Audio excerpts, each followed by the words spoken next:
Okay, let's go ahead, Scott. Sorry about that. Okay. Okay, yeah, thanks everybody. And we appreciate everybody taking the time. It's great. And I'll do some more introductions as well. And pretty much just to let everybody know, it's 10:30 to noon, but we'll probably do the presentation, probably take around an hour, maybe a little less.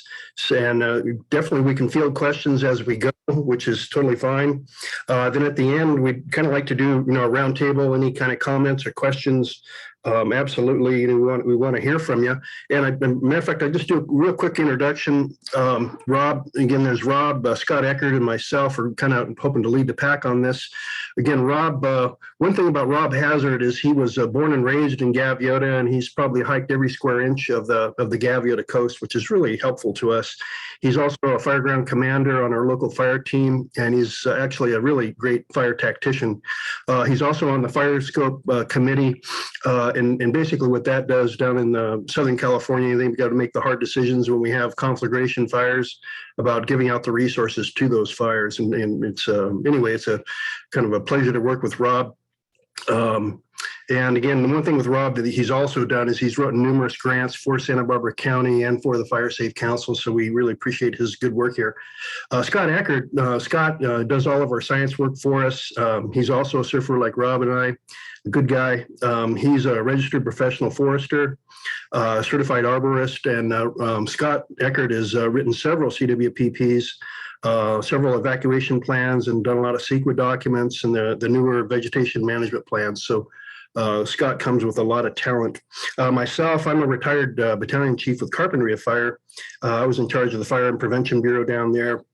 Worked on quite a few wildland fires over the years, and I actually have some property at the Hollister Ranch for about 40 years. So I kind of was on the other end of the Gaviota coast from where Rob was raised.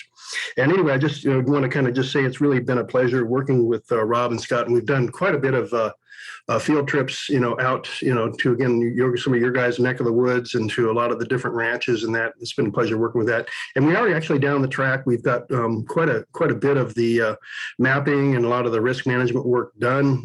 We've also remapped the Alisal fire, so all that, you're going to see that today. So I think that's good. And just one last thing I want to do before Rob kind of jumps into this. Paul Van Leer is the president of the Fire Safe Council. He's kind of a leader in charge, and I just wanted Paul, maybe if you would just say a few words. Thank you, Scott. Yeah, I appreciate everybody coming here today. We're excited about creating this CWPP and coming up with the model runs and the projects and the deliverables in the end. I personally live in the area, and I'm really familiar with a lot of fire activity in this area over the years. So, and I want to thank Scott Kaufman and Rob Hazard, my board members.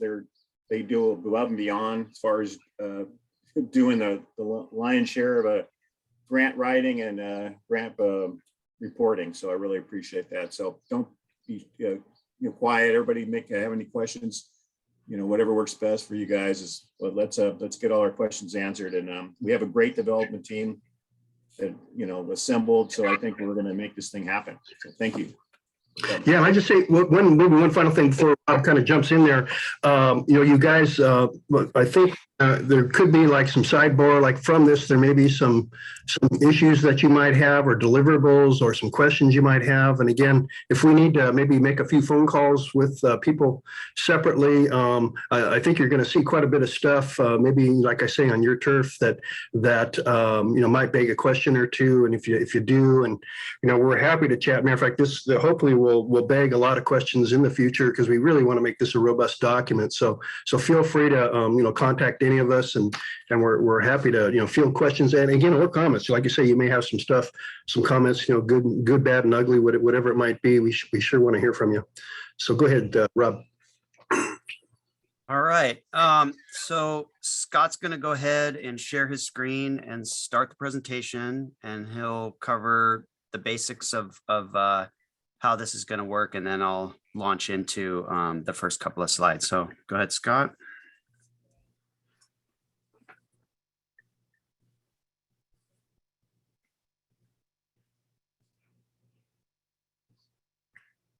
How's that looking, Rob? That looks awesome. Good. Okay, great. Yeah, just making sure the right screen was up there. Okay. I'll just say a couple words just real quickly on logistics. If folks drop a question in the chat box, you know, or just say, hey, I have a question I want to ask out loud. We can pause and get to you. As I mentioned a couple minutes ago, we're recording the meeting. We'll have this available. So if folks from your agency were unable to attend and you want to share that with them, we can make that available. So just glad to have everybody here today and look forward to your questions and feedback. I think we sort of covered this one, but the three of us here will be doing the presentation today. And then just a side note, and we'll sort of loop back to this at the end about staying engaged with the project. So we created a web page on the Fire Safe Council's website. You can get to that if you Googled Gaviota Coast CWPP, it would probably come up. But if you're on their website, you go to the resources tab, and it's the fifth option down on that drop down. It's got information on the project. It's got links. It's got a link to a survey that we've had posted for a while, where we've gotten some response on that. Also has the ability for folks to comment directly on the forum, and we would receive those comments via email. Of course, you have our email address from this meeting request today. So if email is convenient to send comments or questions in, that works as well. So just so folks are aware that this website is up and active. And Rob, I think this is yours. All right. So I'm just going to go through a brief overview of community wildfire protection plans before I turn it back to Scott Eckert to go through some of the analysis work that we've done for the plan area. So community wildfire protection plans, otherwise known as CWPPs, they are plans for at-risk communities. They're developed collaboratively. They identify and prioritize areas for hazardous fuel reduction treatments. And in that vein, they recommend best management practices. So balancing concerns for the ecology with fire mitigation. And very important, they need to recommend measures to reduce structural ignitability. In other words, structure hardening. And next slide. Sorry there. For some reason it's.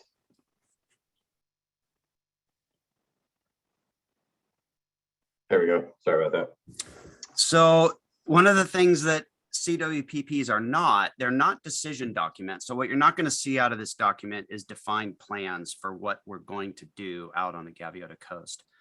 They're not vegetation management plans. They're not an environmental analysis document, and they're not considered a project.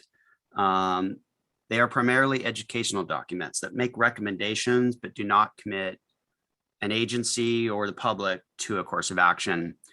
And really, I like to explain CWPPs as basically doing a lot of the homework required when you want to do a project. For example, grant writing. One of the biggest challenges, and I've done quite a bit of grant writing, one of the biggest challenges when you're looking at vegetation management or structure hardening or any kind of public education project is understanding what the public wants you to do, what the community wants. Essentially, most of the area that we're looking at is private land. And so really you have to have the buy-in from the residents, the landowners, any public land agencies within a plan area. There needs to be collaboration and consensus on what you actually want to do. And so the community wildfire protection plan is the first stab at that. It's coming together with that community and getting consensus on a future course of action.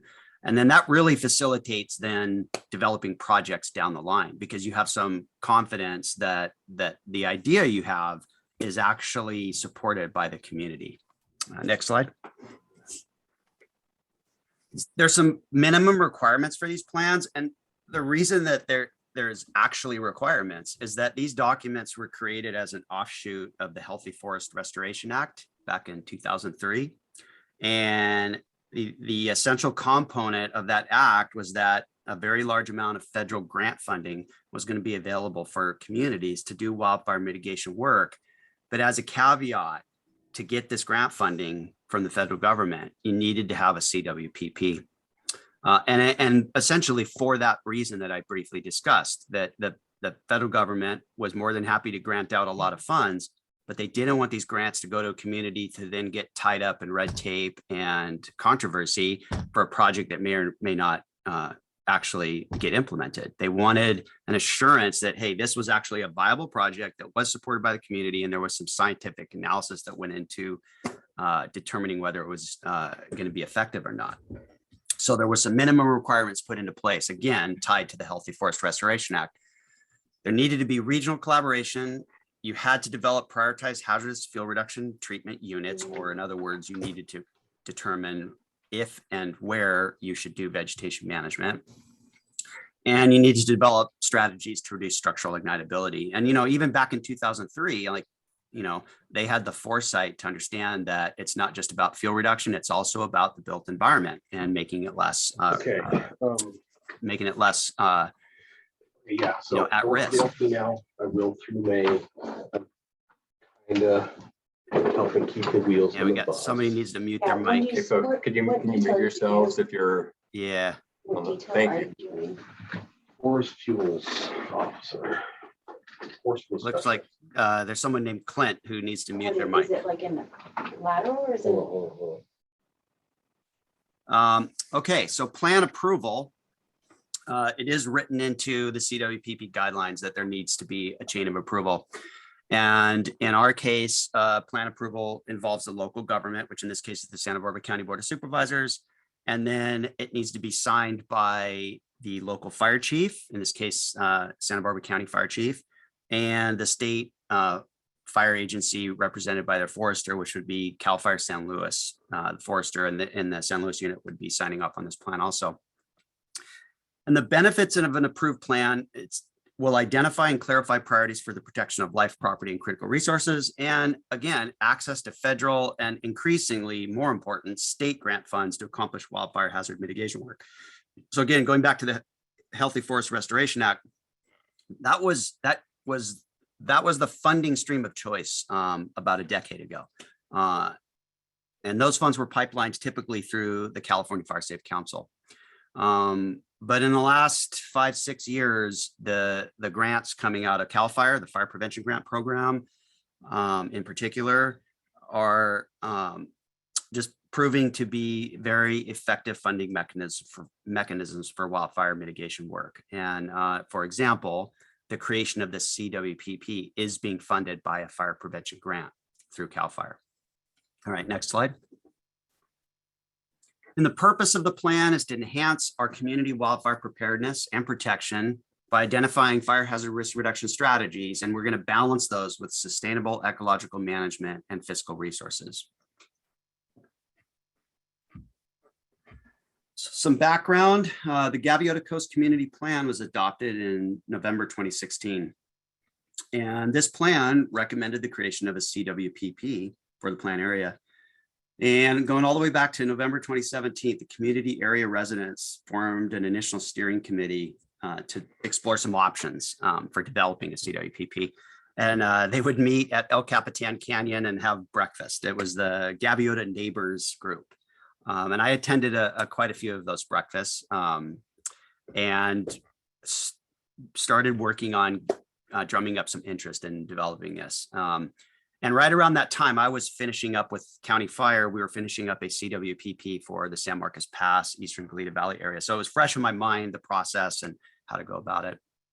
But it took a while to get this thing off the ground. In 2019, the Santa Barbara County Fire Safe Council applied for a fire prevention grant, and they secured the funding in March of 2020. And DUDEC was selected as the CWPP plan consultant. And we formed our development team, which is essentially the two Scotts and myself and some local residents in the plan area, representing kind of some of the smaller, micro communities that are found out there. And we formed that team in February of 2021. Next slide. So some of the goals we have is to reduce wildfire hazard within the plan area and enhance community and firefighter safety. We want to enhance protection of the values at risk from wildfire.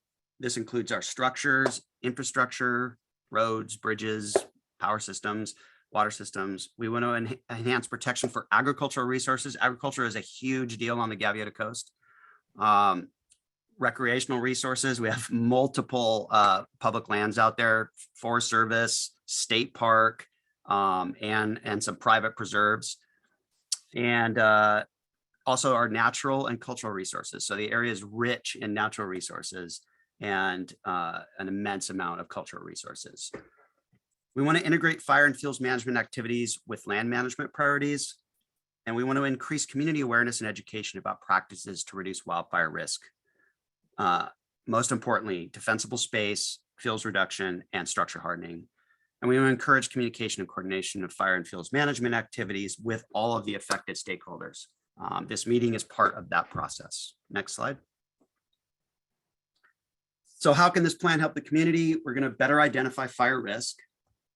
We'd like to expand wildfire risk reduction options through treatment of vegetation and fuels, and by dealing with structures that are at risk. We want to gain more access to grant funding so that we can plan and implement projects. We want to increase stakeholder coordination. That's super important. We'll talk a little bit more about the Alisal fire, but all of the incidents that we deal with out on this area, indeed in our entire county, but in particular, the Gaviota Coast, require multiple stakeholders to come together and deal with issues. Couple of examples, the refuel fuel oil spill and the Alisal fire. In both cases, you had huge amounts of cooperation between a ton of different stakeholders for dealing with those very dissimilar issues, but with both with significant impacts on the community. So having stakeholder coordination is extremely important. And then best management practices developed by and for the communities in the plan area. We kind of have a leg up on this because we developed some pretty specific best management practices for fuel treatments for the San Marcos Pass CWPP. A lot of time and energy went into those BMPs, and they're very applicable to this plan area also. Okay, next slide. The CWPPs in general have some major components, some basic components. They always have a wildfire hazard assessment. So we look at the plan area and we're taking a look at our weather patterns, fuels, topography, and the layout of the community to determine what is the wildfire hazard to this area. And then we look at the wildfire risk, community based. We're looking at the building construction, roofs, siding, windows, eaves. We're looking at proximity of structures to wildland fuel, road access, availability of water, and very important, we look at our wildfire ignition history, because risk is a significant component of our overall hazard assessment. How often do we have ignitions, and then how many of those ignitions result in significant fire? And then we identify our values at risk: property, critical infrastructure, natural and cultural resources, and recreational amenities threatened by wildfire. And we have a lot of that on the Gaviota Coast. And it's an interesting plan area. Not so much dense urban areas at all. It's very rural, as we all know, but it has a huge amount of cultural, natural, and recreation resources out there. Next slide. We're going to identify structure hardening measures. That's a requirement of the plan, is to identify these measures. And a lot more funding is out on the horizon right now to help some of our community deal with these issues of bringing their homes up into compliance with fire codes. We want to identify potential hazardous fuel reduction treatments. That's a part of the plan. Again, develop best management practices to minimize and mitigate potential adverse environmental impacts. And then a list of recommendations at the end of the document. These recommendations aren't just for agencies, they're recommendations to the community at large, both to the public agencies and also private stakeholders, the community itself, things that can be done to mitigate wildfire risk. Next slide.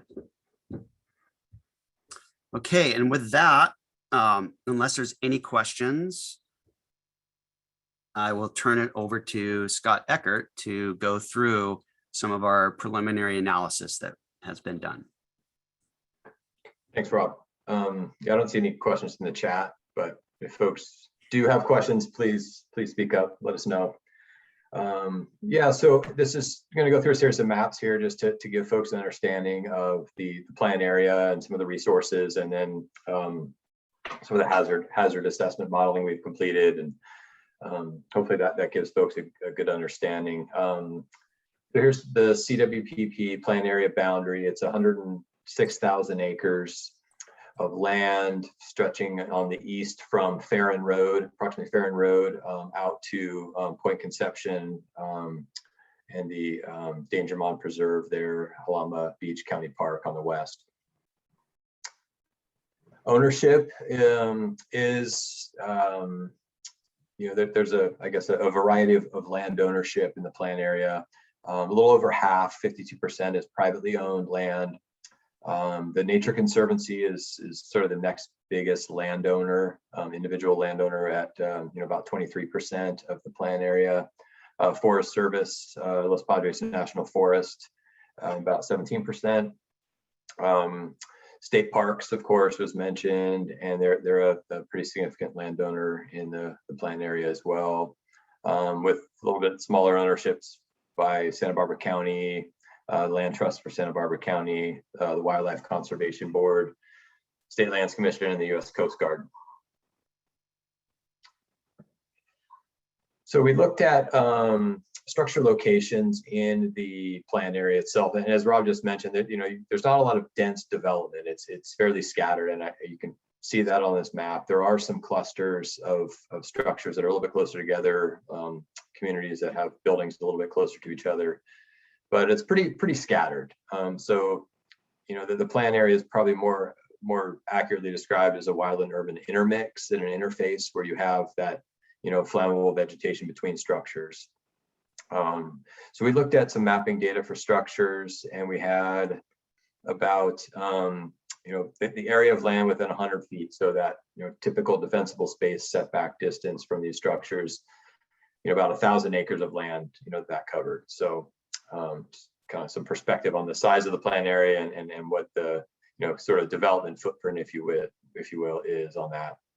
The area of land within 300 feet is about 3,500 acres, and then the wildfire influence zone, or the 1.5 mile buffer, really takes up quite a bit of the plan area, almost the entirety of it.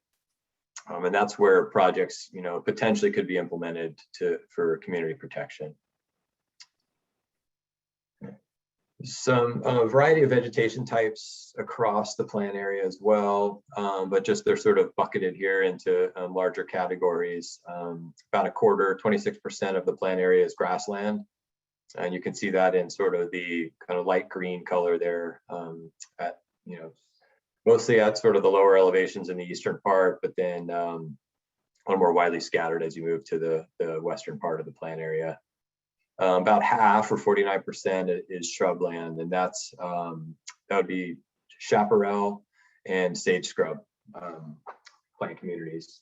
Of that 49%, that's 29% is chaparral, and the other 20% is sage scrub. So the chaparral fuels you see in that yellow color, they're for the most part concentrated there in the eastern part of the plan area. And we see more of a transition to that coastal scrub, which is sort of that kind of pinkish purplish color there as you move west.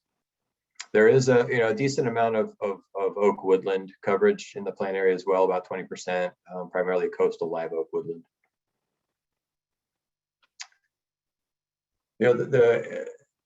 The plan area has definitely been subject to a number of fires over the years. We looked at the fire history database. There's been 36 fires in the plan area between 1916 and 2021. And those range in size from 9 to 79,000 acres. We also looked at ignition data, wildland fire ignition data that's managed by Santa Barbara County Fire. There's been 199 ignitions within 2 miles of the plan area. And you can see those red triangles on the map there. A lot of concentration of ignitions along 101 and Highway 1. But there are instances of ignitions elsewhere. And then, of course, more recently, we've had 3 large fires that have burned in the plant area. The 2016 Sherpa fire, which burned about 7,500 acres.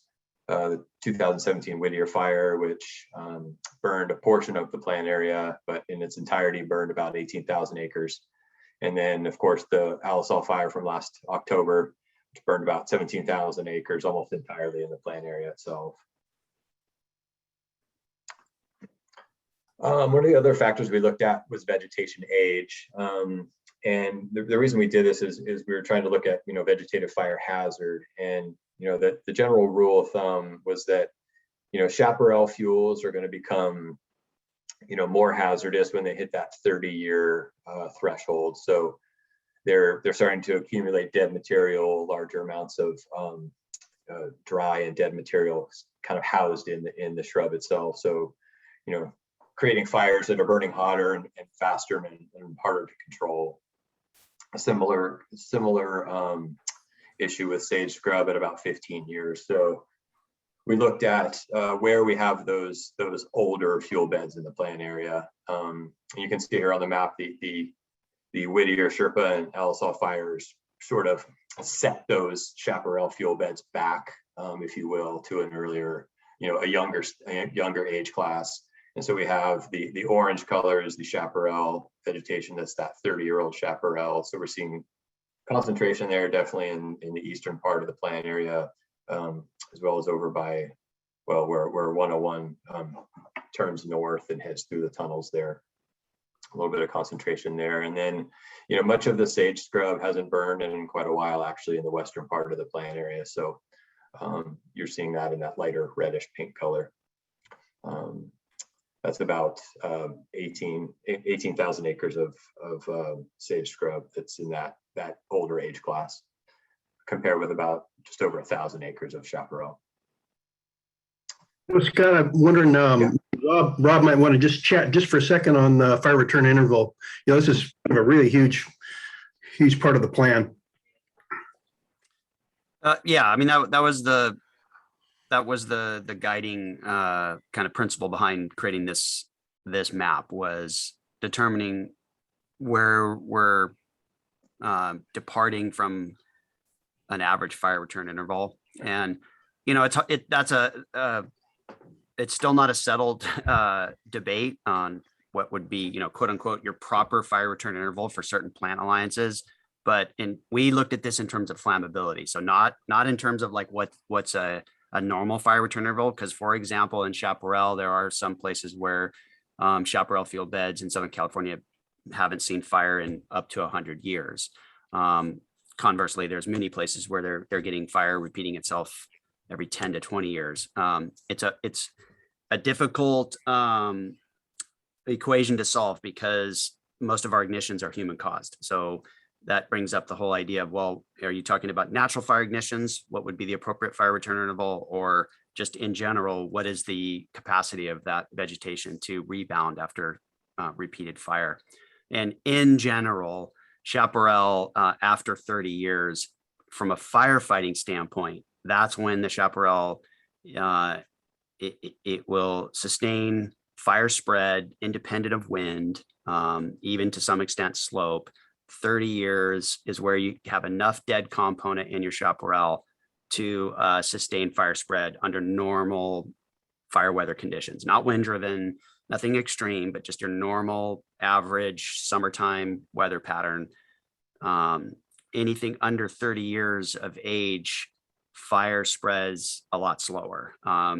We've actually witnessed this in our county with previous burned areas being intersected by wildland fire and essentially stopping the spread of fire in field beds that were under 30 years old. So examples would be the Whittier fire interacting with the Gap fire, the Thomas fire interacting with the 2007 Zaka fire.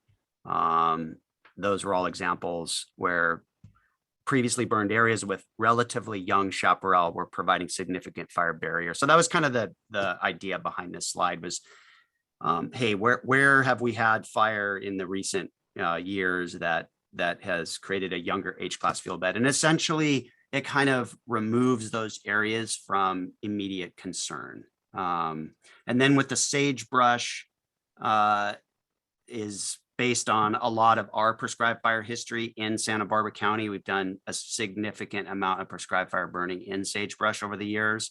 And it's the same concept. Sagebrush develops a pretty significant flammability, even after about 10 years, but we went with a conservative 15 years. So we've seen range burns that have happened in 15-year-old sagebrush, and it's off to the races. So, but under 10 years, the sagebrush, it's similar to chaparral. It's going to be somewhat resistant to fire spread, other than like wind-driven fire. So that was the idea behind this map.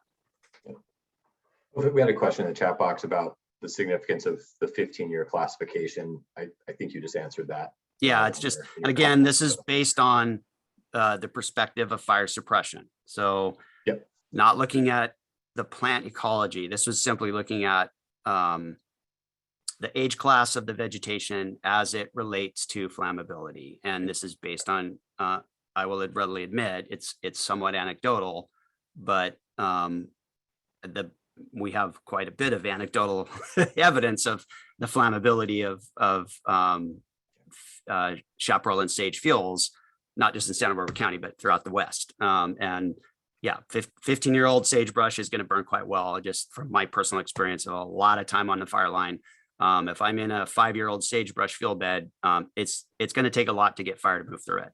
And really what I guess essentially for a fire planner, if you're looking at, like, for example, prescribed fire type projects, this would take a lot of the acreage off the table. You would look at this map and you would essentially say, well, all other things being equal, I certainly don't need to do any prescribed fire projects within the perimeters of the 2017 Whittier fire, or the 2021 Alisal fire, or the 2016 Sherpa fire. So it's just a way the fire planners can look at sort of a baseline and go, well, we've got some areas that just don't need to see fire at all. In fact, I would argue that, like, from an agency perspective, you need to really ramp up fire suppression strategies when you have these young age class chaparral field beds to prevent too much fire within those field. They need to recover. So it takes a while for those field types to recover.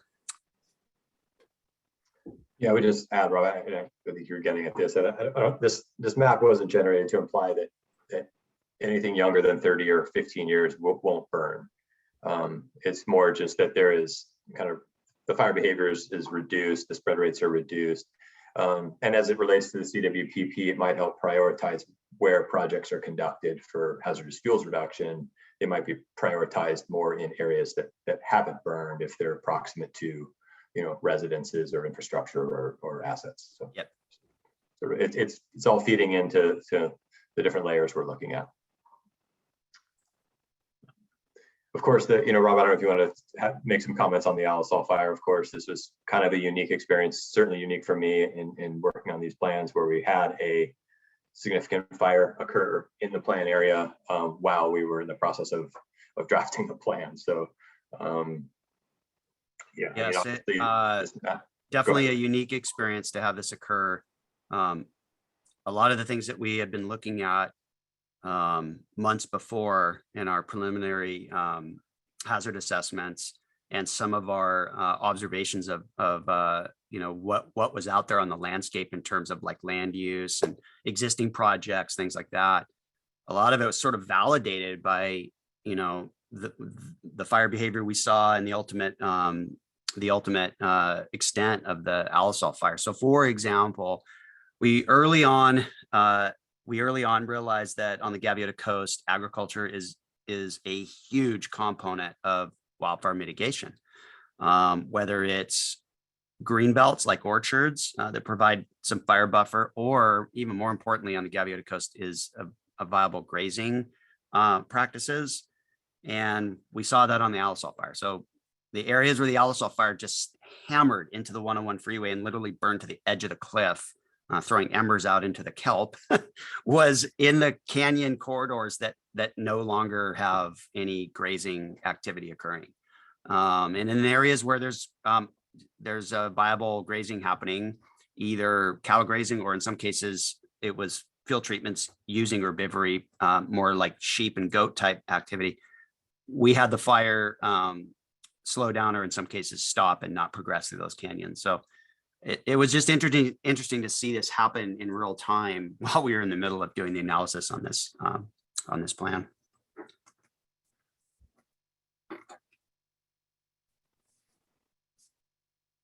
So a little bit, I'll talk a little bit about some of the hazard assessment and modeling efforts that we conducted to support the CWPP. We looked at a couple different data sets and ran a couple different models. The first was the Interagency Fuel Treatment Decision Support System, or IFTDIS model. We looked at the integrated hazard output for that. I'll talk a little bit more about that on another slide, but essentially what that output is the software runs fire behavior and fire probability models, and essentially combines those two. So it looks at burn probability and the fire intensity to come up with this like a composite integrated hazard layer. So that gives us areas of relatively higher hazard and lower hazard in the plan area that can inform, project prioritization. We looked at spotting potential using Flam Map. And then we also reviewed a fairly new data set on suppression difficulty. So with the integrated hazard model, this, as I mentioned, is a composite layer that looks at burn probability and fire intensity. And the fire intensity is utilizing flame length outputs essentially from a Flam Map run, for those that are familiar. Essentially intersects those two. And that the chart there in the bottom right-hand corner sort of gives you the cross section of those two. You have burn probability along the top, and you have fire intensity or flame length classes on the left side. And so where you have low flame lengths and low burn probabilities, you have areas ranked in the lowest hazard. The other end of that chart, of course, is high flame lengths and high probability gives you the highest rating. So these are relative rankings across the plan area, across the modeling area. So in terms of the process itself, the software runs simulations on, I believe it was over 1,500 different individual modeled fires across the plan area to come up with this data. So it's not just 2, 3, 4, or 5 fires it's looking at essentially over 1,500 modeled fires to come up with this. And what we saw when we looked at the data for the plan areas, middle hazard is the biggest category at about 38%. And you can see that higher and highest at 18 and 4%. We do have some areas that are a little bit lower on the low end, and those made sense when we looked at the field notes and just knowledge of the site, and where those the bluer areas you see that are in that lower hazard in the western part of the plan area are a little more shady, north facing slope, oak woodlands, whereas the higher hazard rankings are typically associated with chaparral and brush and south facing slopes. So we went through a couple iterations of this, and this is will be helpful in formulating project recommendations in the plan. We also looked at spotting potential. We used Flam Map software to look at this, and this is a representation of embers generated from torching trees. So that's how Flam Map models spot fire potential and probability. So one of the takeaways from this map, of course, is the density, or the number of spots per square mile. Of course, the higher density is red, tapering down to lower density in green. The higher density is we're seeing right along the ridgeline of the San Ynez Mountains there in the eastern part of the plan area. And although we are seeing the potential for spotting throughout most of the plan area. And then another more recent data layer that we're evaluating for the plan area that will help with project recommendations is the Suppression Difficulty Index. And this is a Forest Service product, but I thought informative. Essentially looking at sort of a quantitative rating of difficulty for fire suppression efforts. So it's factoring in terrain, fuels, potential fire behavior during extreme conditions, firefighter line production rates, and the proximity or distance from roads and trails. So well, one thing that pops out at me when I look at this is the area where we've seen large fires in the last several years is where the suppression difficulty is the greatest in the eastern part of the plan area. Yeah, one thing, Scott, maybe I'll jump in a little bit. Yeah. When this is a new product from the Forest Service, which we so much appreciate. But what I think is amazing about this, you look at the suppression difficulty where it's going to be tough to put out fire. I start thinking about evacuation planning, and where the suppression is difficult, where you have structures, we have, like I say, potentially evacuation difficulty. So it makes me kind of think, like with Kelly Hubbard and OES and all you folks that are doing planning efforts and that. And I know the Fire Safe Council, we have a real big interest in, evacuation planning. So I think Kelly, I don't know if you want to jump in there or not, but we, I think we've got some mutual interest in this right here. I think is this is new to me, and I really appreciate it. And I really think for evacuation planning, this is going to be super helpful. Maybe Rob, you might want to jump in on this too. Yeah, no, I mean, I actually had never seen this product before. So kudos to Scott Eckert for finding this. It's pretty cool. It matches up with my layman's view of what would be difficult. I mean, I've been in a lot of this terrain involved in fire suppression, so I can just say, just from a ground pounder's perspective, this looks totally valid to me. It's obviously kind of intuitive because the steeper slopes are a lot more difficult for us to get crews onto and get equipment and whatnot. It's at this scale, it's hard to hone in and see some minute details, but like I immediately latched onto the top of the plan area on the eastern side. You actually have some blues and very light colors along that ridge line. And I guess probably people would say, well, that's weird. Why does the top of the ridge have that? And it's because that's where the Community Road and the Community Field Break are located. And so the modeling they're using is recognizing that fire access road that runs all the way across the mountain ridge. And that lowers the difficulty of suppression because you have that access. But where you have large areas that are inaccessible and at the same time steep and covered in heavy fuels, you see the red color. So it's a great product. It helps. It's just another part of the Rubik's Cube to prioritize mitigation effort for sure. And obviously, I think it would be helpful in evacuation planning also. Hey, Scott, I have a question for you, Scott. Yeah. Eckert. Yeah, of course. What type of modeling did you run on these as far as fire behavior when you were doing your spotting potential? Sure. I agree with Robbie. Him and I, worked together for many years in these areas. And as far as the suppression difficulty, amazing product there. I was just kind of curious on your spotting potential. Mm-hmm. On the earlier side, what models did you run with that? Yeah, so for the spotting potential, we ran that through FlamMap. So it's the spotting output in FlamMap.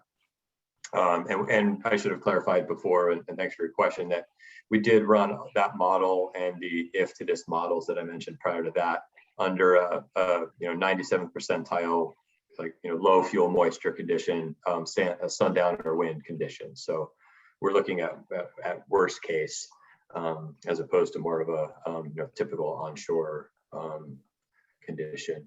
So the spotting modeling was done in FlamMap with their max spot output, if you're familiar with that. I can click back to the slide. So essentially it generates at each point location in the map, a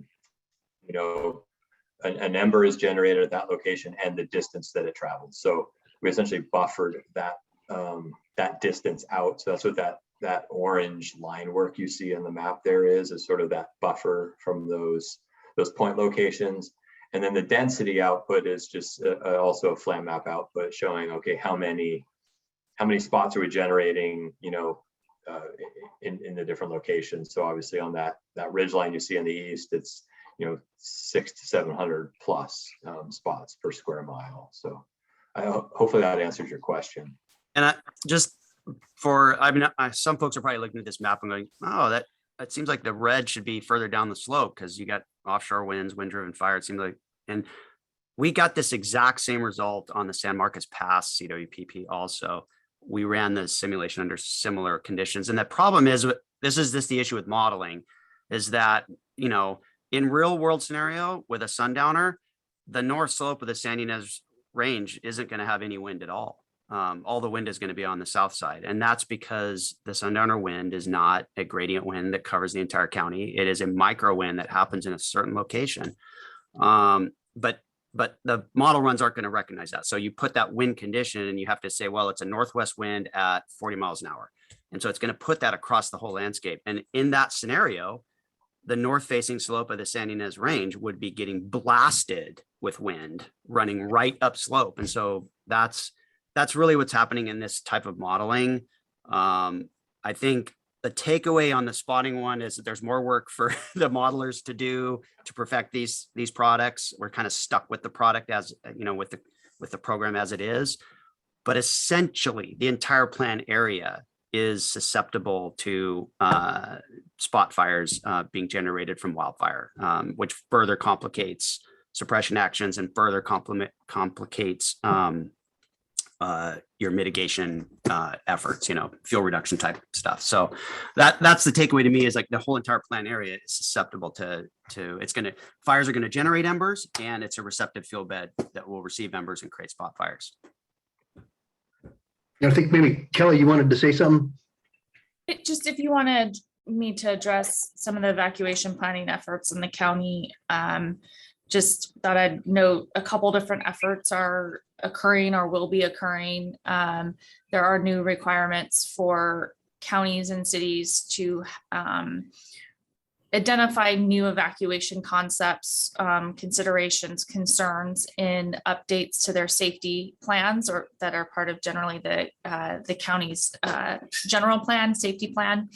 And so there's some efforts through the planning and development department with inclusion of fire law, OEM, and others to update some of the safety elements and have new components associated with evacuation. So there's a lot happening in that arena. We're waiting to hear back some grants from similar sources as funding this for some assistance in that planning effort.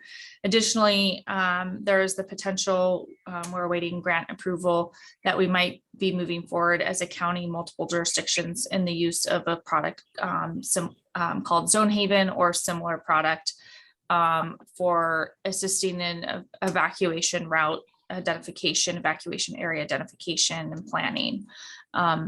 All of that is in process. None of it is fully approved or absolutely moving forward, but those are some of the goals associated with evacuation planning. And there will, at minimum, be evacuation planning occurring per new laws and regulations. Just the process and timing is still being worked out and hopefully identified as we hear back about funding sources for various efforts. Yeah, Kelly, maybe I just want to jump in there from the point of view of the Fire Safe Council. This year, and we'll talk about probably in a little bit, but we put in 2 grants for about 4.1 million, one for chipping, one for high-bivery. But I think we're really looking at evacuation planning the next year, as far as the Fire Safe Council potentially doing evacuation grant. So it sounds like it's kind of coming into a perfect storm where we have all this evacuation planning. And like I say, we're really looking at, being part of the team, for the county and evacuation planning. Again, not this year, but next year. And I know, Rob, maybe you want to jump in on that a little bit, but we're really looking at it carefully. So we definitely need to coordinate and communicate. Yeah, and I want to turn it back to Scott to keep moving forward with the program, but the last thing I'll say is that the CWPPs actually are one of the spin-off benefits of these documents is it does help in something like an evacuation planning grant or an evacuation planning effort. You can kind of refer to those documents and go, oh, sweet, I've got all the stuff I need for this area. And it just makes it a lot easier when you're putting together a similar plan or a similar product that's dealing with the same type of analysis. So it gives you a wealth of information that you can pull data from when you're looking at these specific types of mitigation efforts. So the goal is to stitch these together across the county where they're needed. We've got a lot of them in place right now. But we probably need about 4 or 5 more in our county. And so it's just a matter of plugging away at them, but they are great companion documents for all these other mitigation efforts that are out there.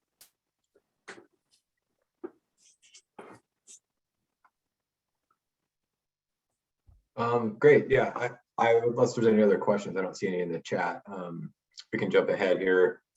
Just some preliminary findings that emerged through our field meetings with folks, public meetings, conversations we've had, and then just the data that we've been looking at for the plan area. So ignitions are obviously of concern.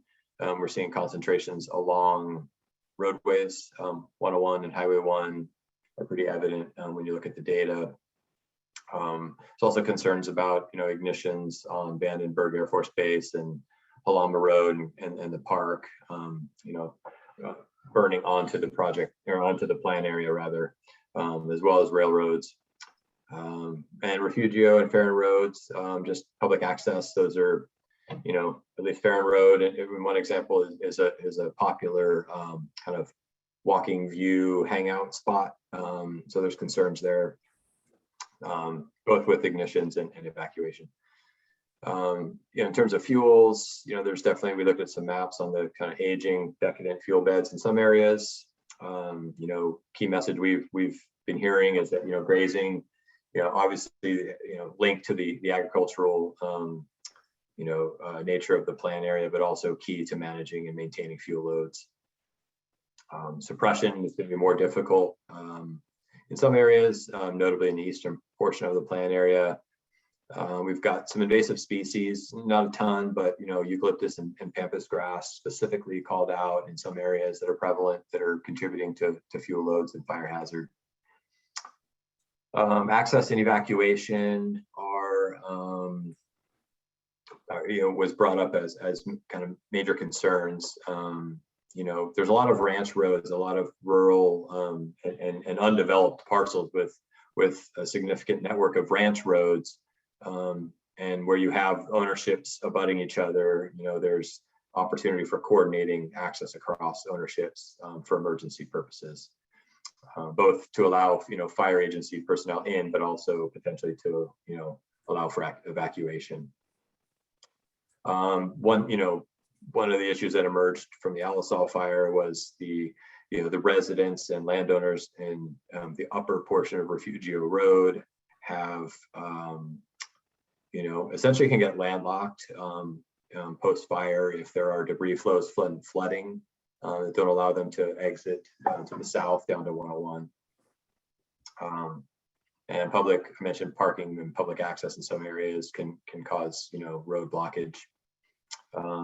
Definitely debris flows in a post-fire environment are of concern, as well as just accessing parts of the plan area. There's quite a bit of critical infrastructure in the plan area itself, even though the development density is fairly low. You have major transportation corridors, Highway 101 and 1 cutting right through the plan area. You have quite a few communications facilities along the ridge of the Santa Ynez Mountains, Santa Ynez Peak, Bald Mountain Broadcast Peak.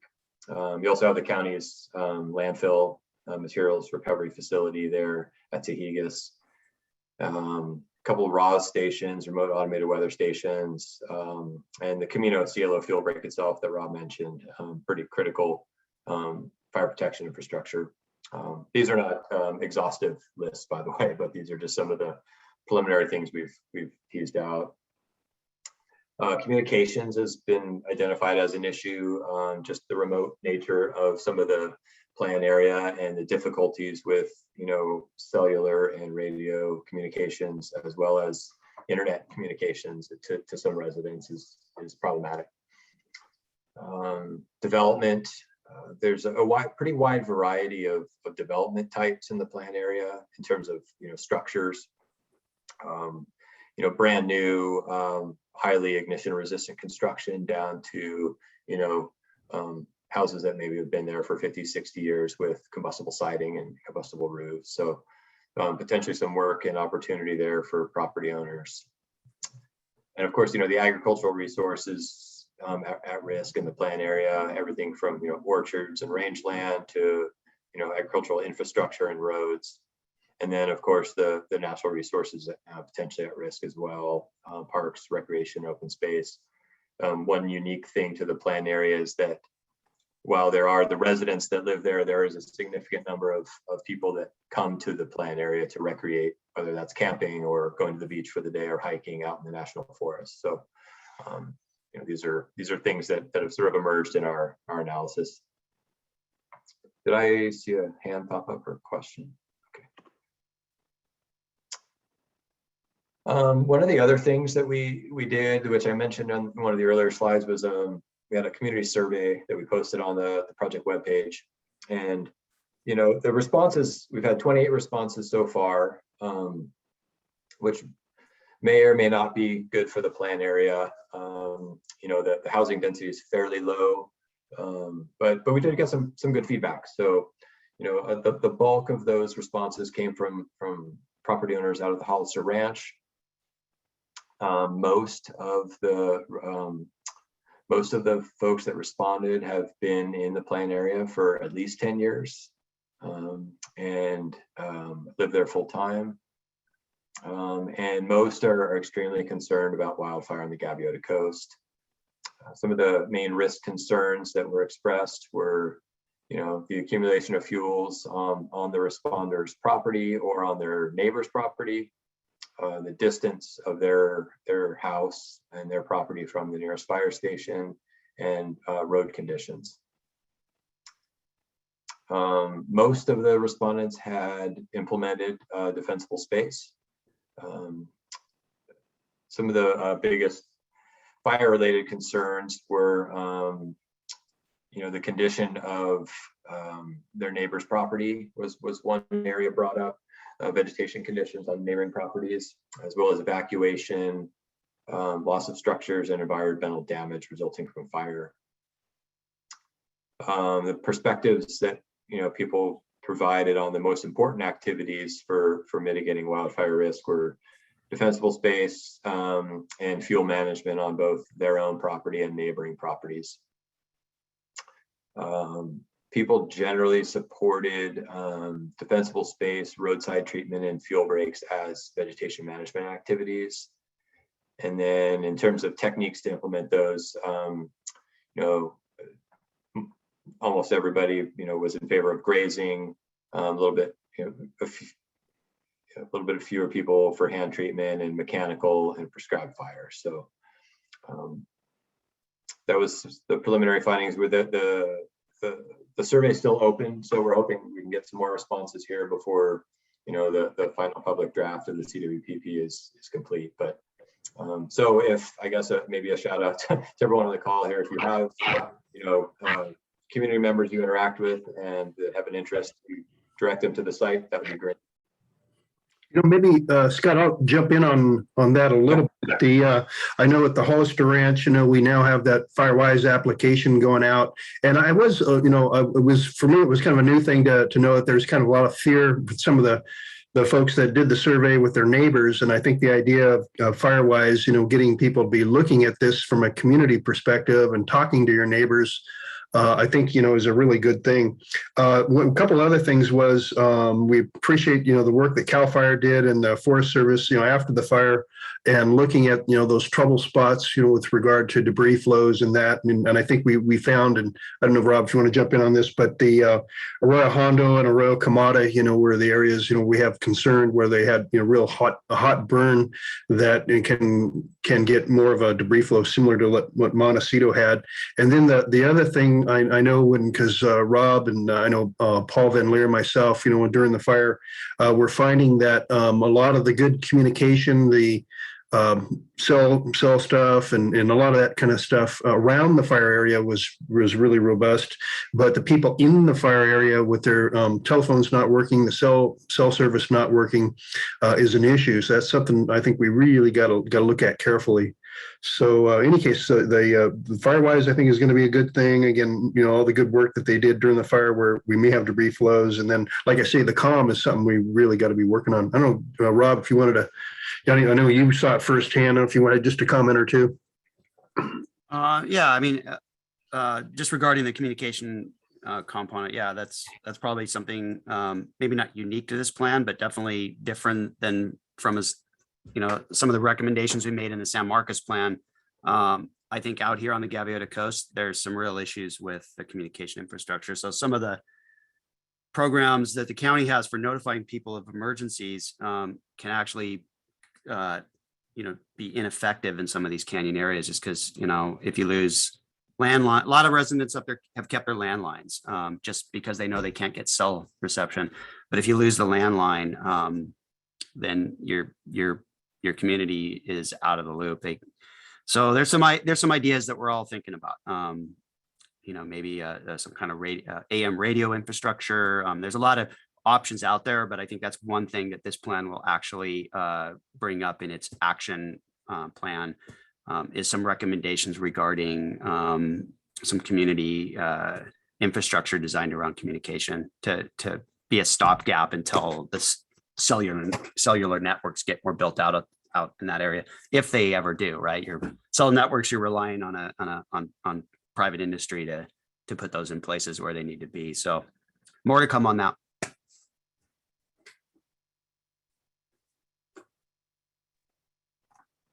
So thanks. Yeah, in terms of next steps, we're working on pulling the draft CWPP together now, and we'll be identifying, potential projects as Rob just alluded to about communications, but identifying potential projects that can be included in that plan.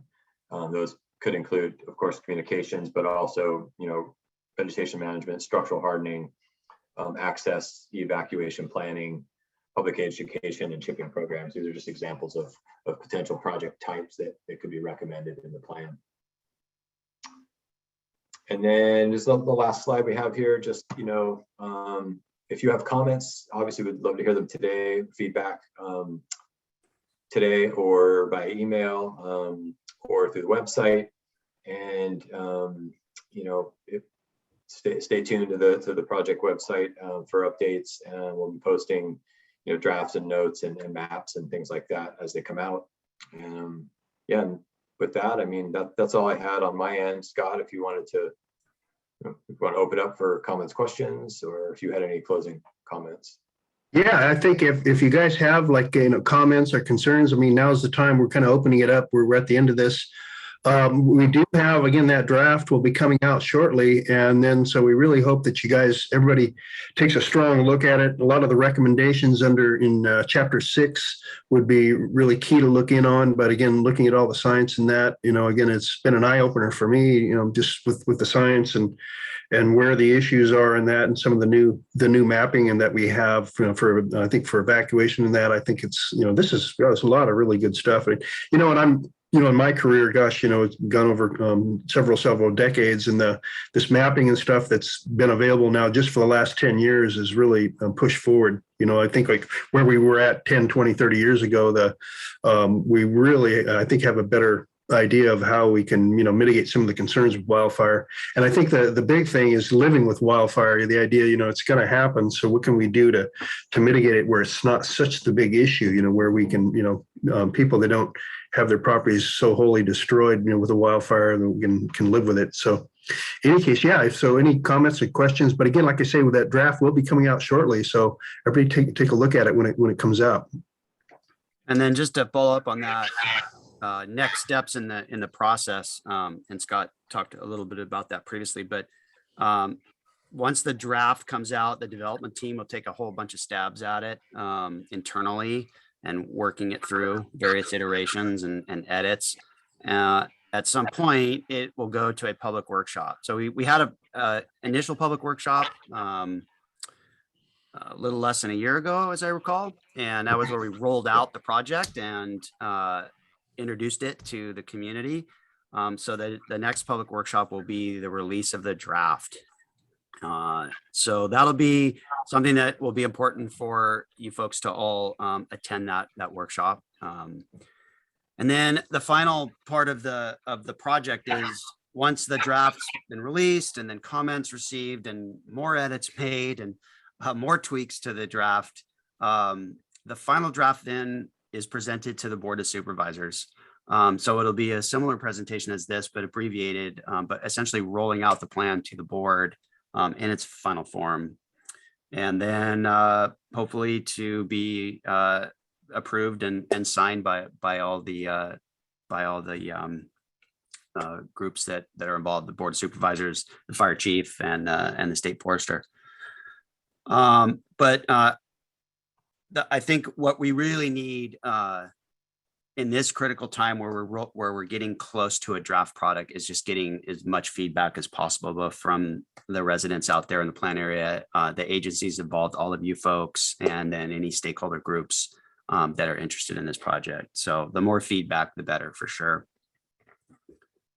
And with that, I think if we could go back to the to our gallery view, Scott, and Yes. I'd love to just have a roundtable discussion and hear from you folks.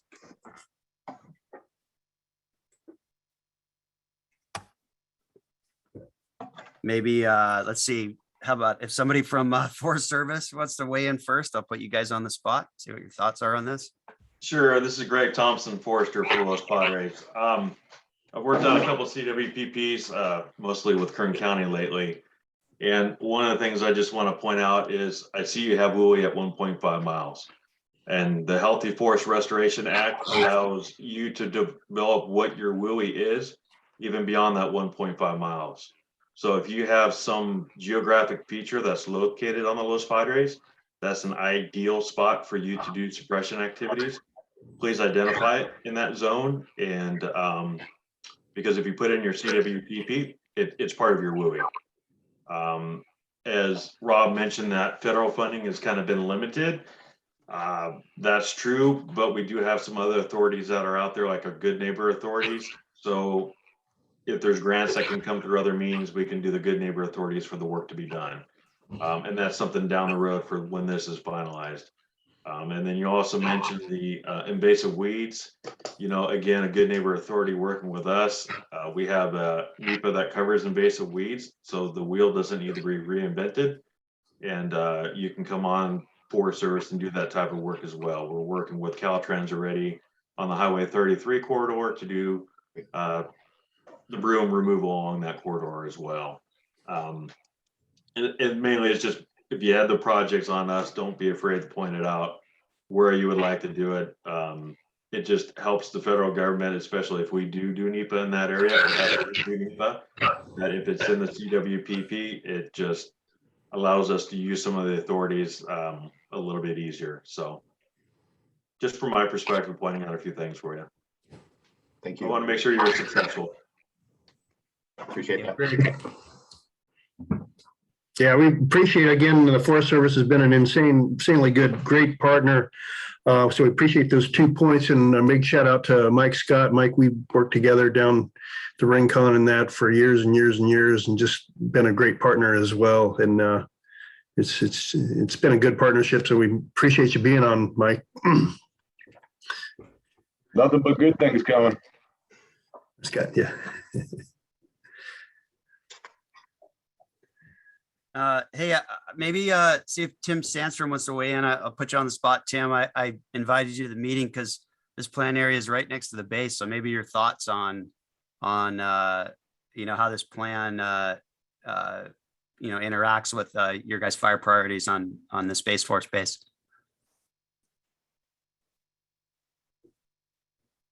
Hear me now, Rob? Switch. Yeah. Right. No, I like it. You know, like you guys mentioned earlier, the science behind all this and those different charts you posted are very interesting. I like it. It's a good plan. You know, moving forward, I'm sure we can use something off of it because it is right up against the base. I'll probably get with Jesse Hendricks, our crew soup, get him tied in because he's more of the belly button with our environmental and folks that would deal more with this. But no, I appreciate the invite and it's valuable information. That's all I got.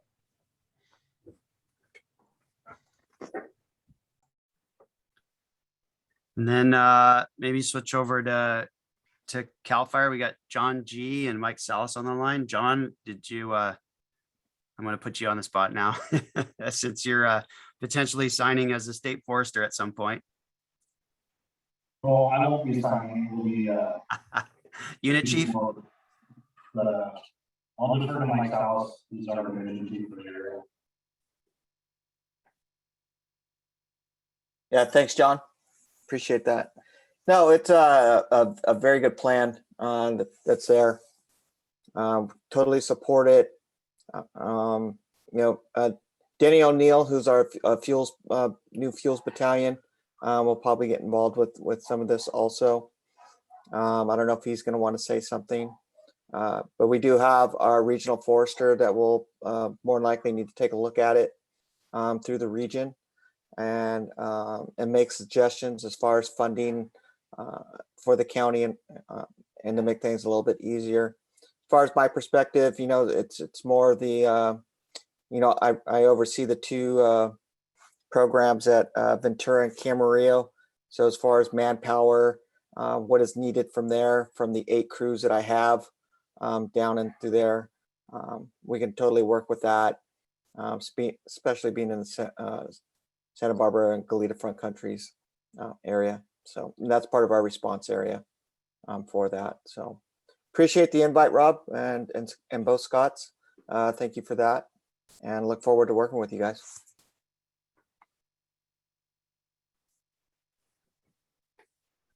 Yeah, let's see. I'll just kind of keep throwing out to some folks because I really want to hear from all of you. How about state parks? I see Nat Cox. What's your thoughts? I know we've talked about this before, and Brooke Sheridan's been working with us on this in the initial phases. Yeah, sure. Thanks for the invite and for keeping state parks engaged with this process. As you know, we do have park units within the plan that have experienced multiple wildfires over the past several years. So we're interested in cooperating with the other landowners to come up with some sound project ideas, as well as I'm really interested in opportunities to monitor post-fire recovery. State parks, obviously, we operate open spaces for public recreation, but also for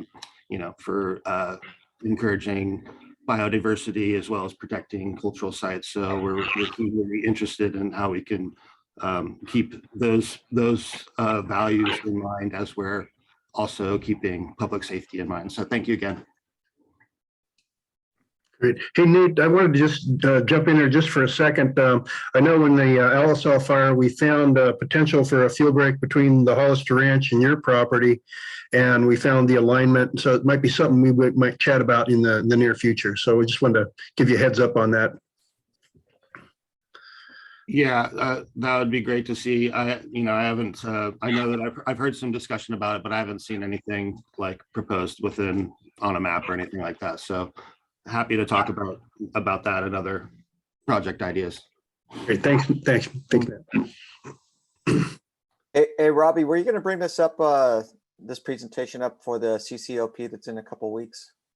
I can, yeah, for sure. I'll definitely bring up that this is in process for sure. Yeah, particularly because it's fire prevention grant funded. So yeah, this will be a good topic to bring up during that process. Yep.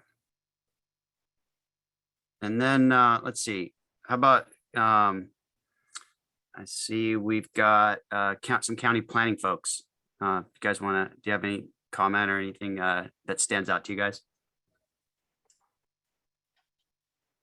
Hey, Rob. Good morning, everyone. Thank you all for a really great presentation and preview of the CWPP.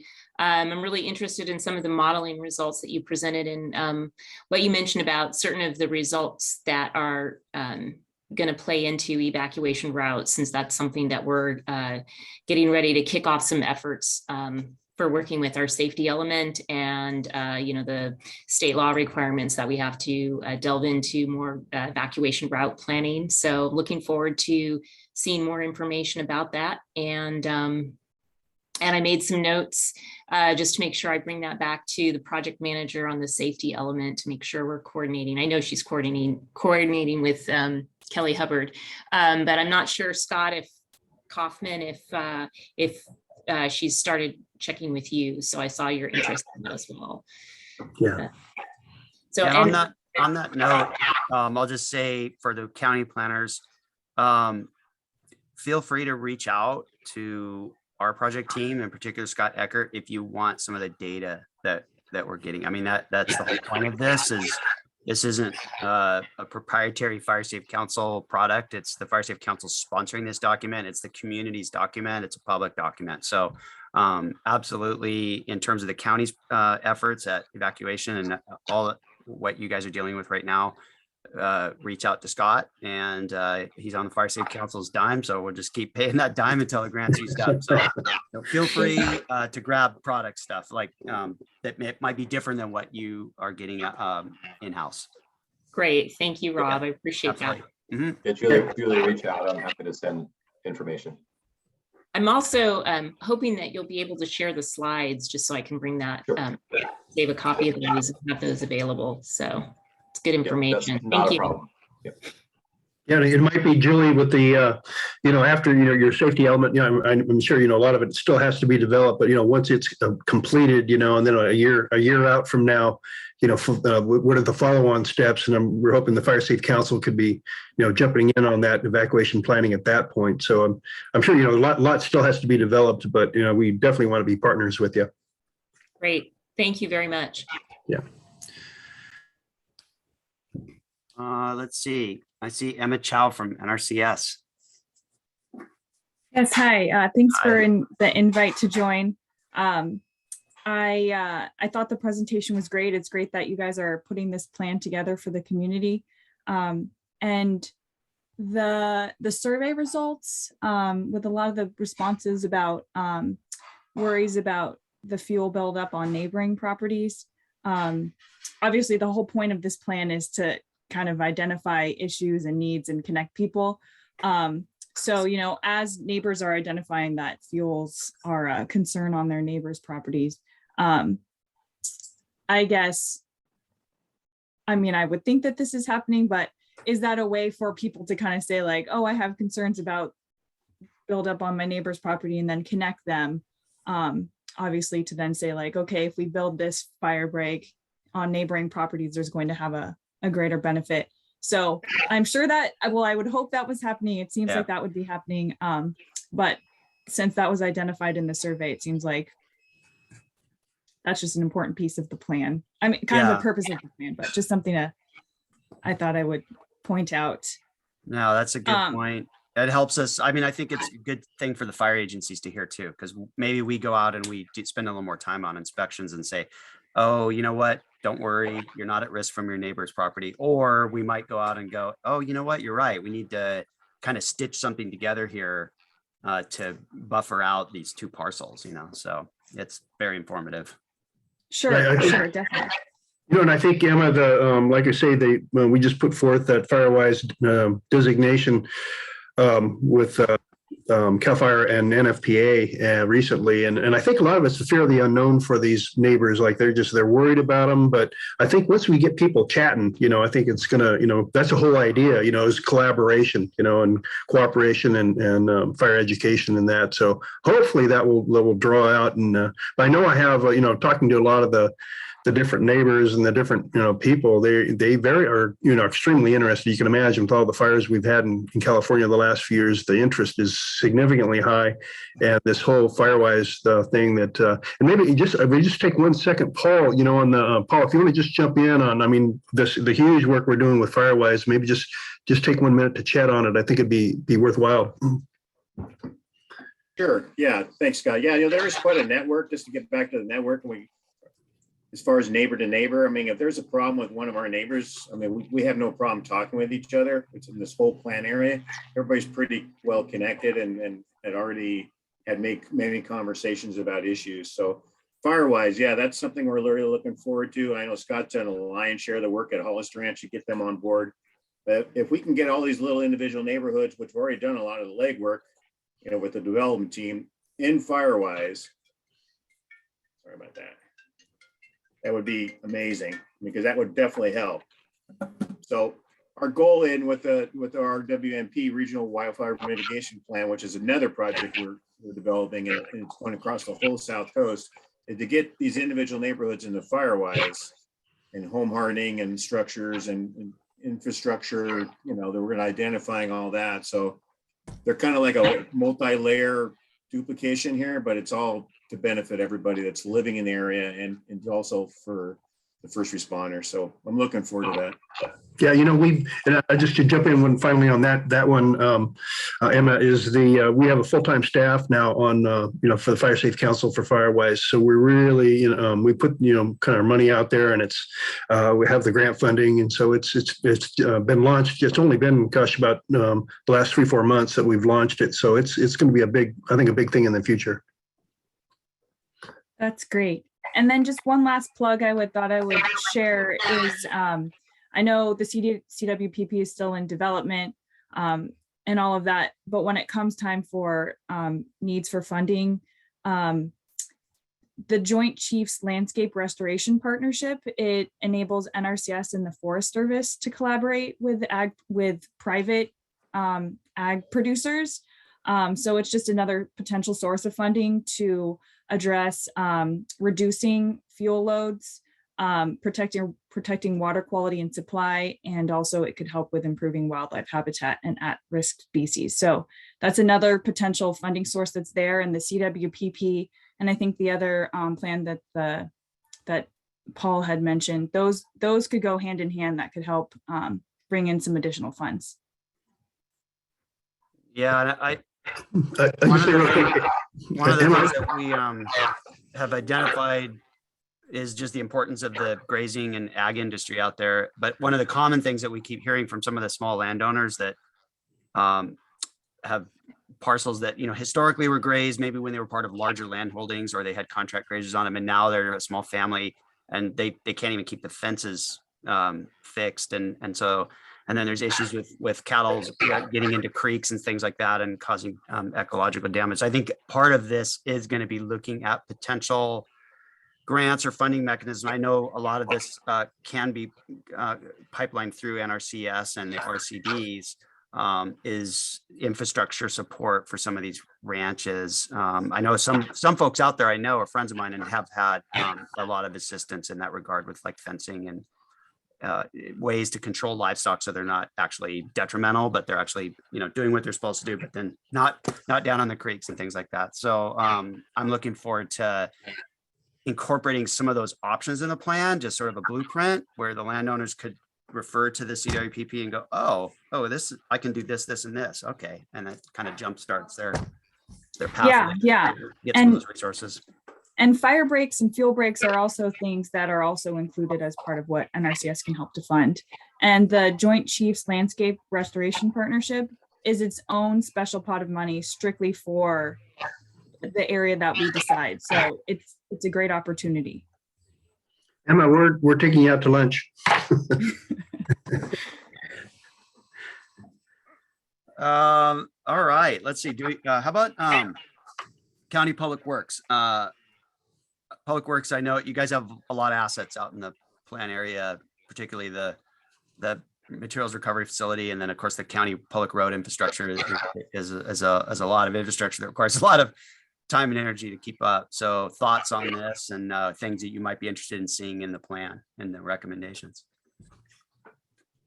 So I can talk about the roads. I think Leslie was on, but she might have had to go for the recovery center. So, but in terms of roads, I mean, these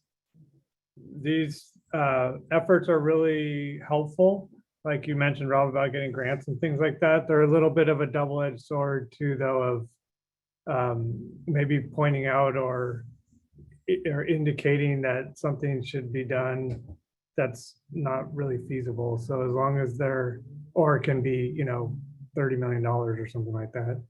So it's, I think just kind of walking that fine line of pointing out what's needed, but also with the eye of what's feasible is helpful in these endeavors.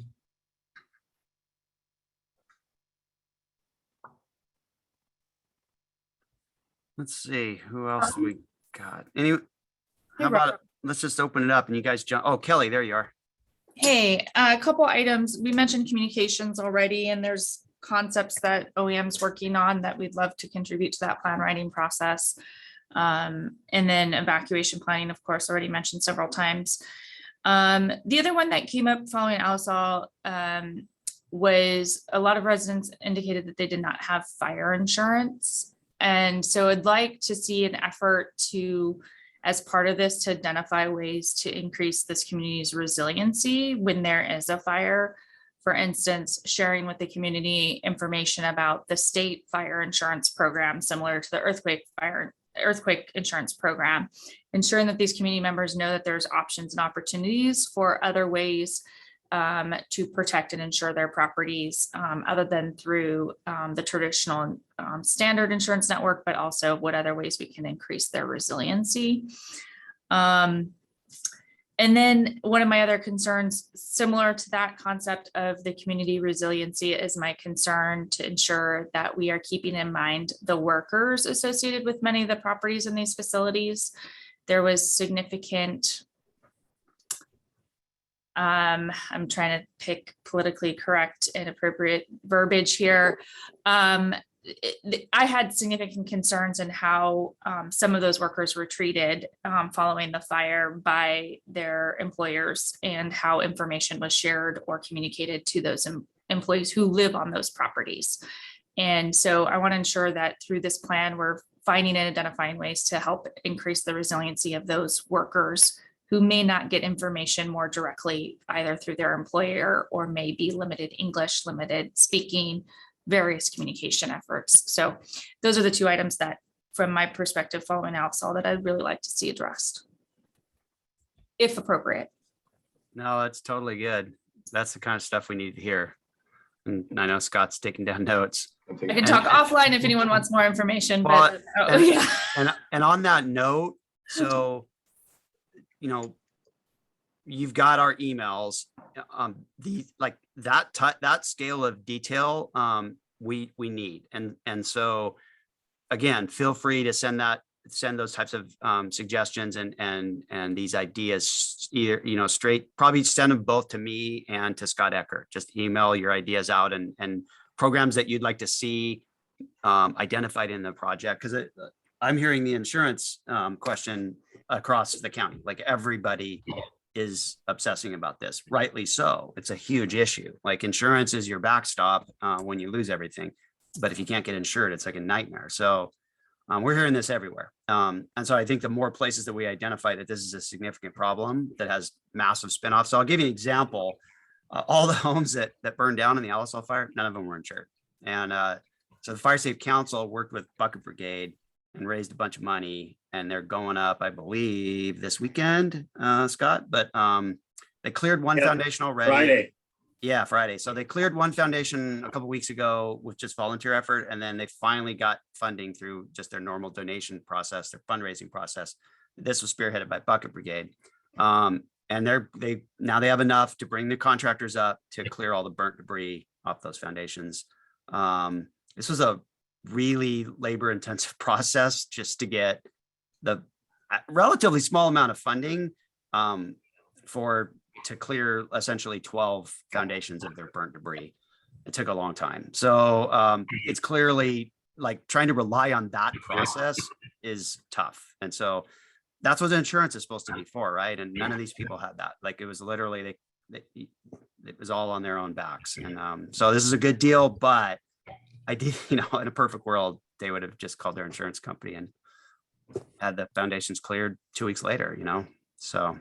And we asked Bucket Brigade to come in because unfortunately, this is one of those areas that fire was small. And so one of the considerations for this area is because there is not a significant residential population. Yeah. Anytime there's a fire in this area, it will be very difficult to get it qualified for federal or state assistance, because that is directly tied to total number of properties and total number of destruction, cost of destruction. And so it's just something to keep in mind for this area, that there will always be a difficult time getting any state or federal assistance, unfortunately, because that's often tied to size of Yeah. impact. No, good, super good point. Super You know, good one- point.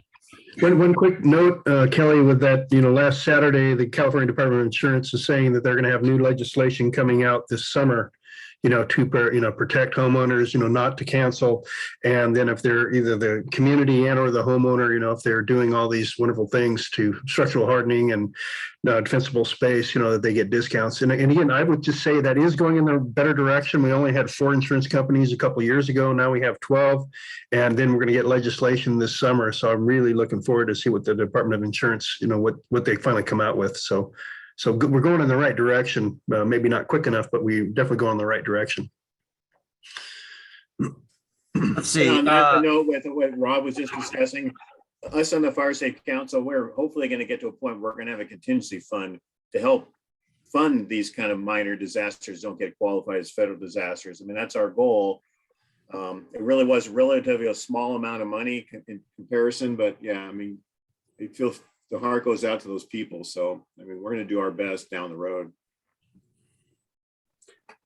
Yeah, I mean, some of the spinoff that came from this volunteer effort out there was that we're building a little network of some volunteer groups. So that's been kind of sort of enlightening to see it all play out. And it probably is, it's one of the options that we do have now, that we may, we were kind of scrambling to figure out how we're going to pull this together. And then now we kind of have somewhat of a blueprint for it. Again, hopefully this isn't the standard way that things get dealt with out in these communities. Hopefully that there's some insurance industry that comes in and can take out some of this. But in the short term, it is working, and just with a lot of volunteer effort. I see Jasmine from the CEO's office. Did you have any comments? No comments. Thank you for the presentation. I'm excited to work with this collaborative effort. Looking forward to receiving the draft plan, and if there's any way I can support, I am more than happy to in taking it to the board. So excited for that. So, and again, thank you for the presentation today. It was very helpful. Awesome. And then let's see, I see Audrey Kelly from CDFW. Hi, hold on, I'll turn my camera on. Hi, I'm Audrey Kelly from the California Department of Fish and Wildlife. I don't think I've met everyone here. So I just wanted to say thank you guys for this meeting. It's really helpful to get the background info on what you guys have been doing and where you're thinking this plan will go. I have a couple notes that I want to make just from CDFW perspective, is that we hope the draft agreement will really focus on like a holistic plan for wildlife prevention and preparedness.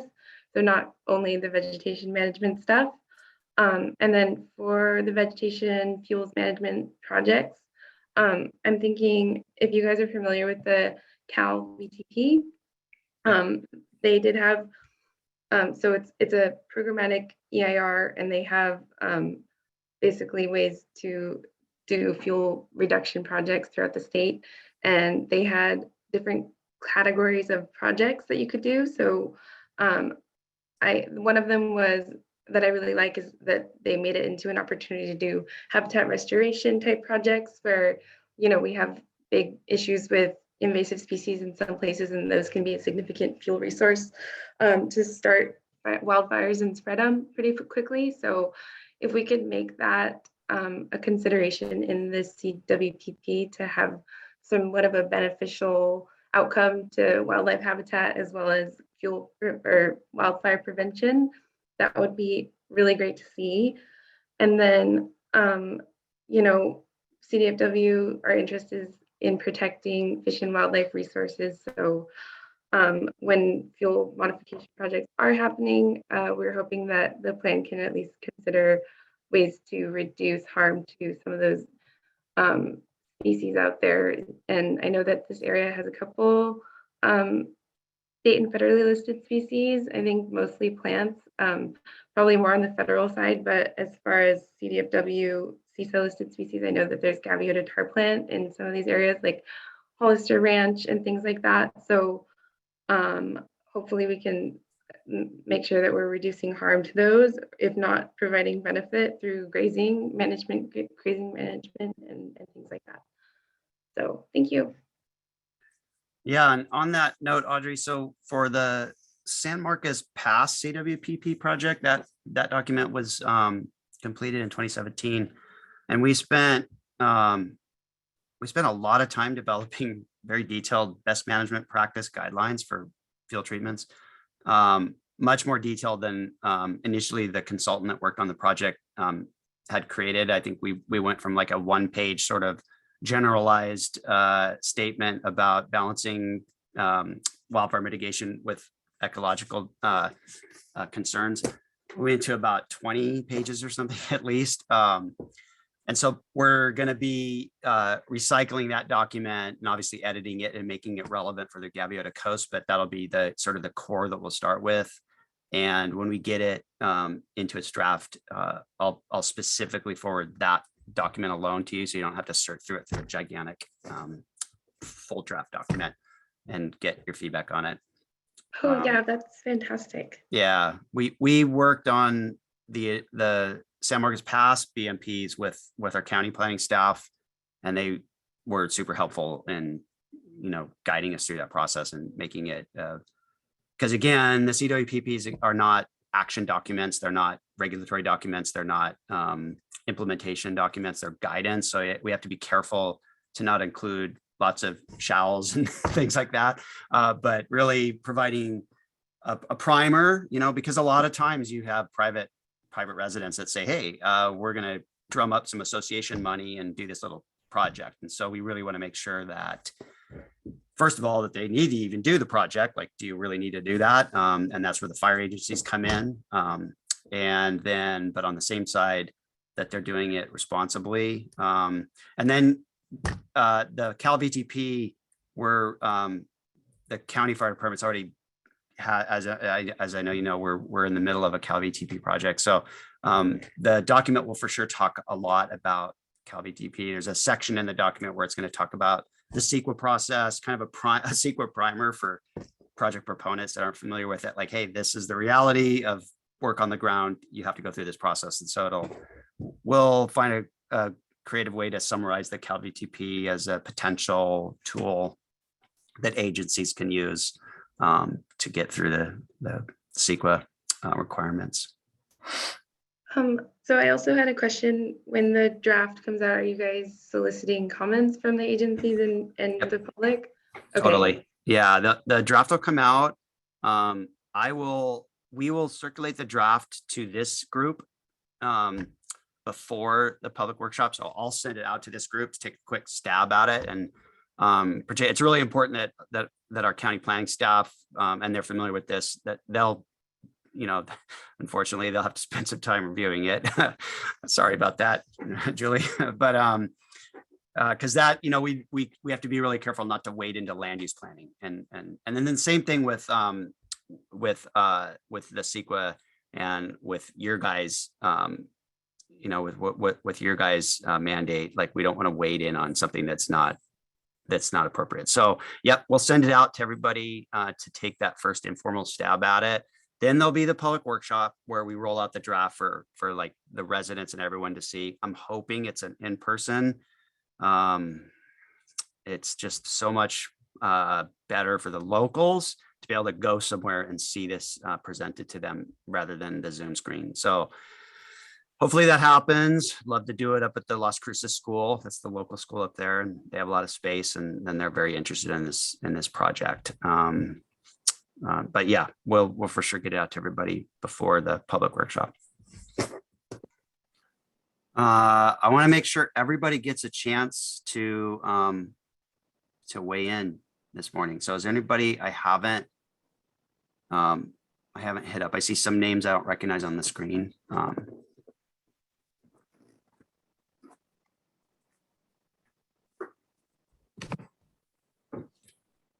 We definitely want to thank everybody. Matter of fact, I've got a whole couple of pages of notes from you all, and so this is way cool. We're definitely kind of chew this into the plan. So well appreciated, everyone. Any final thoughts, or how about Paul? Any final thoughts from you? I just appreciate everybody's time and energy on this, and don't be afraid to come back to us and email us or call us if you have any thoughts or comments as we move forward. And when the draft comes out, same thing. This is a community effort, so it's going to be around a long time. So I appreciate it. And thanks again to Scott and Rob and both Scotts. They did the lion's share of all the work for sure. Thank you so much.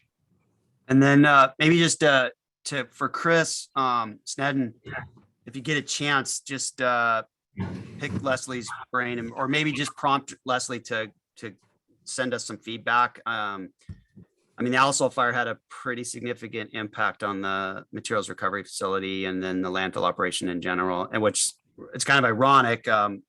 Both Scotts and myself toured the site with Leslie and some of her staff, and the Barone Ranch also. Yeah. And it was about, I don't know, it was a couple months before the fire, and we made some observations and they kind of panned out on the Alisal fire. I think some of the things we discussed was like very significant potential for extreme fire behavior. That was a comment I made. Pretty gnarly, significant potential for damage to the MRF if the fire comes off this slope.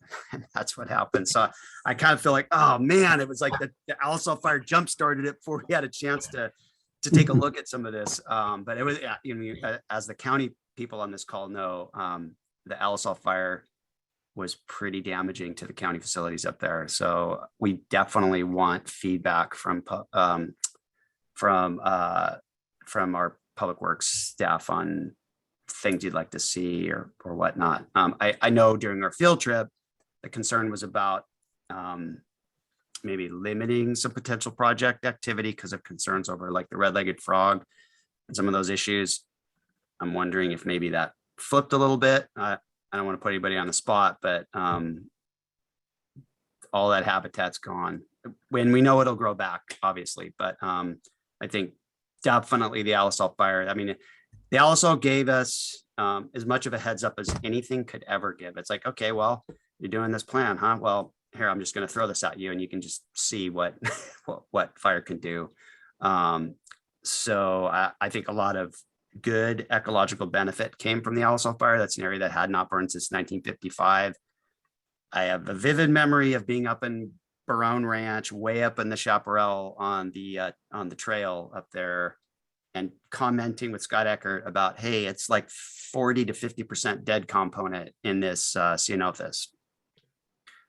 And that definitely contributed to the extreme fire behavior that was up there. It was pretty unbelievable. I mean, the aftermath, the Alisal fire had a burn scar that was like utterly devoid of even skeletons of the brush. It was just, it burned it down to zero, similar to the Thomas. Thomas did the same thing. So we really want to hear from folks that have these infrastructure concerns out there. So that was a big deal. Yeah, I'll get with Leslie and we'll get something to you. Because we just want to make sure the plan addresses like what the county would like to see, like what are the, what's the end goal in terms of like fire protection for some of these facilities, just to prevent some of those issues from happening again. I know, like specifically on the Barone Ranch, we made some recommendations about getting some grazing in there, working it with grazers that that are really targeted. So we understood that there was mitigation work down in there with down in the creek and with getting some habitat restoration going. So we were cognizant of like, okay, we're not going to go in there with goats and eat all of the stuff that was planted, but it was definitely obvious that there's a large field bed that needed some kind of management, and that field bed just ripped on the Alisal fire. It was I saw the time lapse of how it spread through those grass foothills, and it was not burning like a grass fire. It was insane. And it burned down a structure and then nuked across the freeway and did a bunch of damage across that infrastructure too. So that's the kind of stuff that we're trying to address with this plan, is some of these bigger landscape issues out there. Yeah, thank you for that, Rob. Yeah, like mustard and thistle dried burns a lot higher than grazed grasses. So that's the key. You get those non-native species coming in when things aren't grazed. So those are definitely something we need to address in this plan. I think, yeah, kind of ran out of time, but thanks everybody. It's great. All right. So any last questions from folks out there?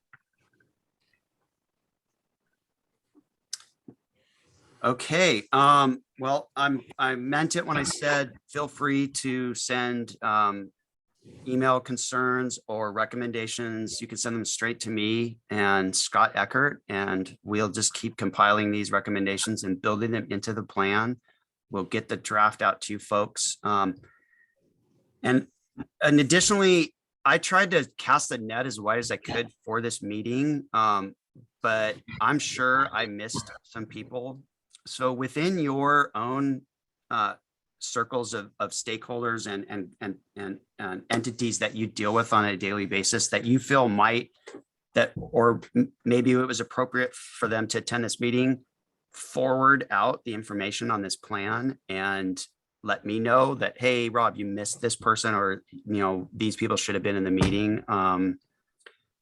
It's super important that because it's such a big plan area, it's important that we try to reach out to as many people as possible. For example, I don't know if Caltrans made it to this meeting. We tried to get the word out to Caltrans because the 101 is a significant piece of our transportation network, and it's been hit by fire multiple times. It also starts a lot of fires, and Caltrans spends millions of dollars every year across the state of California trying to keep up with vegetation management on the highway systems, both to make them safer access and egress and evacuation corridors, and also to prevent ignition. So we want to make sure that they're part of this process. I know they have their own vegetation management plans and process, but I think it's important that if you're on the call, Caltrans, that you're staying current with what we're putting into the document and any suggestions you have moving forward. I know they were invited, Rob. I don't know if they attended.